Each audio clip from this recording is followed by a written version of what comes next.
back again, this time for top picks game week 15. As always, I'll be sharing 2 options for each position across game weeks 15 to 17, one based on Fantasy Football Hub's predicted points and one based on my own stats and fixture analysis. The goal? To help you pick the best players for the next 3 game weeks. Alright, let's get into it. And first we're going with defenders, and the Fantasy Football Hub's pick is Matheus Nunes.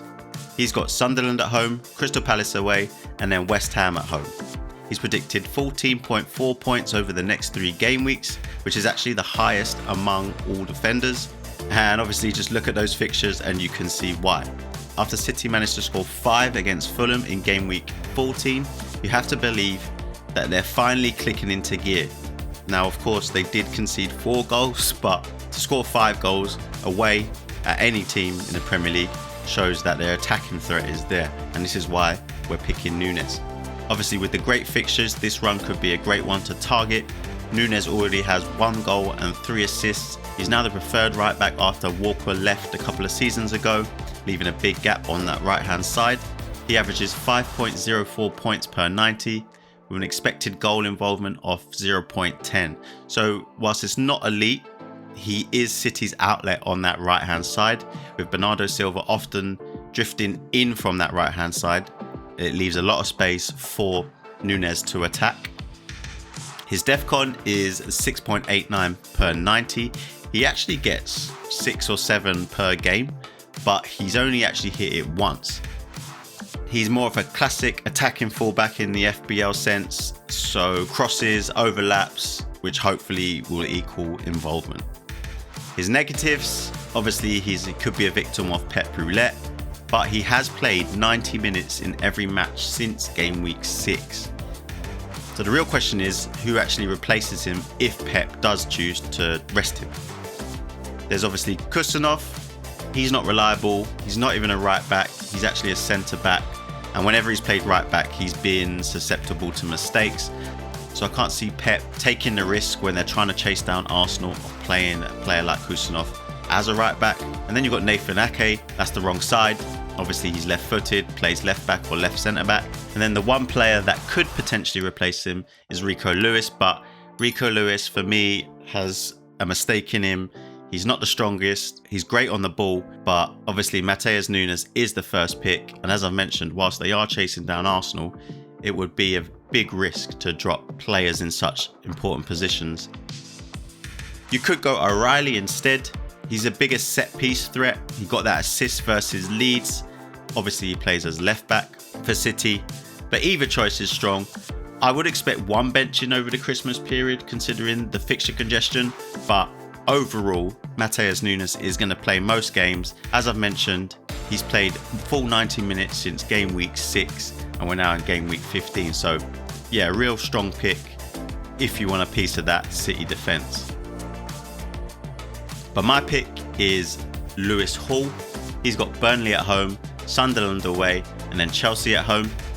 He finally looks back to fitness, played 90 minutes in game week 13 versus Everton, and then also started against Spurs as well.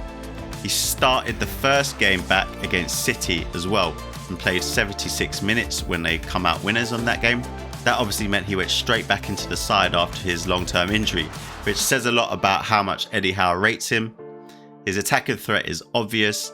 Last season, 7 assists in 24 games before his injury cut things short. I remember last season really wanting to get Lewis Hall in. He was in a bit of a purple patch, picking up loads of assists, picking up loads of points. And then, yeah, just as I was thinking about putting him in, he managed to get injured. So unfortunate for him, but he's back now. He's played a fair few games. Eddie Howe said he's managing his minutes, but he's now started 3 in a row, excluding the midweek Champions League rotation. His expected goals conceded is 1.75 over his last 3 games, but one of those games was against City and he's just faced Tottenham where they've conceded 2. But overall, Newcastle sit at 1.18 expected goals conceded, which is actually the 4th best defence in the league. He's predicted just 4.1 points across the next 3, so Fantasy Football Hub don't think he'll start much. But at their best, Newcastle use Livramento and Hall together. Hall managed to get through the Spurs game in game week 14, played another 90 minutes, so for me, he should be good for minutes. Fixtures are ideal. Burnley at home next, which is a great fixture to attack. We all know Burnley are the team to target. In my mind, Hall will become a great pick very soon. If you want upside, go early because there could be price rises once he starts playing regularly, picking up returns, and then everybody jumps on him. If you want safety, then I would leave Hall and maybe go for Tior.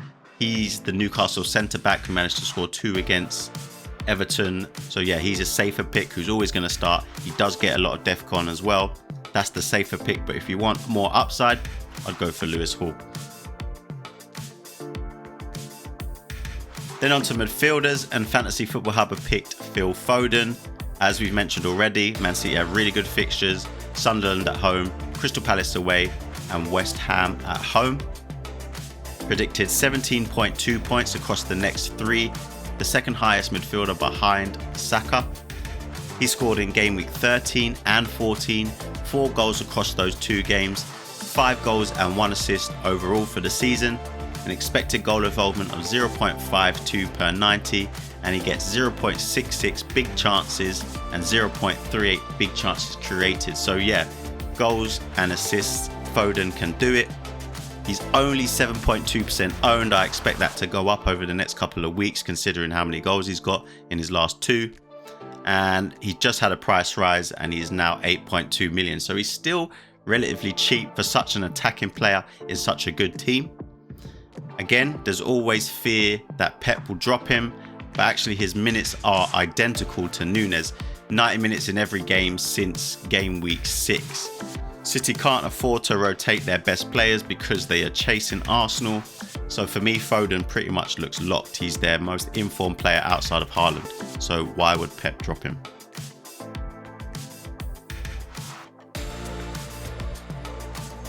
Then I've gone for Bruno Fernandes. His fixtures are Wolves away, Bournemouth at home, and Aston Villa away. To be fair, it's genuinely hard to argue against Foden after what he's just done in the last 2 games. But Bruno, he's consistent. He's recorded 2 goals and 5 assists so far, with potential for more versus West Ham tomorrow. He's on free kicks, corners, and penalties.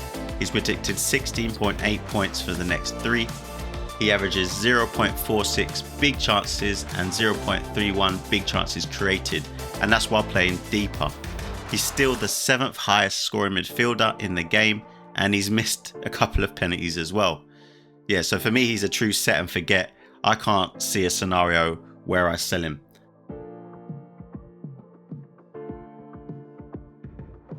And then moving on to the strikers, Fantasy Football Hub have picked Thiago. He's got Tottenham away, Leeds at home, and then Wolves away. He's predicted to score 15.1 points over those 3 games, and he's now 6.7 million. It's still incredible value for the output that he gives. 11 goals already this season, which is really impressive considering it's his first proper season in the Premier League after last year's injury. He's on penalties, Brentford's talisman. He's actually a nightmare for defenders. An expected goal involvement of 0.7 per 90, gets 1.5 big chances per game, which is second only to Haaland. And as I said before, outside of Haaland, Thiago is the best value forward in FPL. Cheap, nailed, and on penalties. Pretty much everything you'd want from your forward. And I've gone for Voltemade. He's got Burnley at home, Sunderland away, and then Chelsea at home in the next 3. He's predicted 14.8 points over the next 3. He's potentially a penalty taker if Gordon is off the pitch. He's got 5 goals this season already. A lovely lob versus Everton in game week 13. Averages 1 big chance per game, and Burnley are up next, so he will get opportunities. And to add to that, he's actually got Burnley twice in the next 5. So 2 great games to target alongside Sunderland away, Chelsea at home, Newcastle are really strong at home. So I wouldn't be put off by a big team coming to Newcastle because Newcastle always hold their own against the big teams at St James's Park. Depending on Mateta's performance and minutes against Burnley tonight, and with 5 free transfers coming up in game week 16, this is a move I'm generally considering, even if it's just this one transfer that I've got for game week 15, just to put him in for Burnley, and then I can consider moving him on or keeping him once I get those 5 transfers in game week 16. And that's it for my top picks for game week 15. What do you think of my picks? Is there anybody that I missed out on? Drop them in the comments below. I'll be reading and replying to all of them. Make sure to like, subscribe and hit that bell so you don't miss the next video. Team selection video is dropping in the next few days. If you found even one stat helpful, let me know in the comments. And finally, green arrows and enjoy the football. Thanks for watching.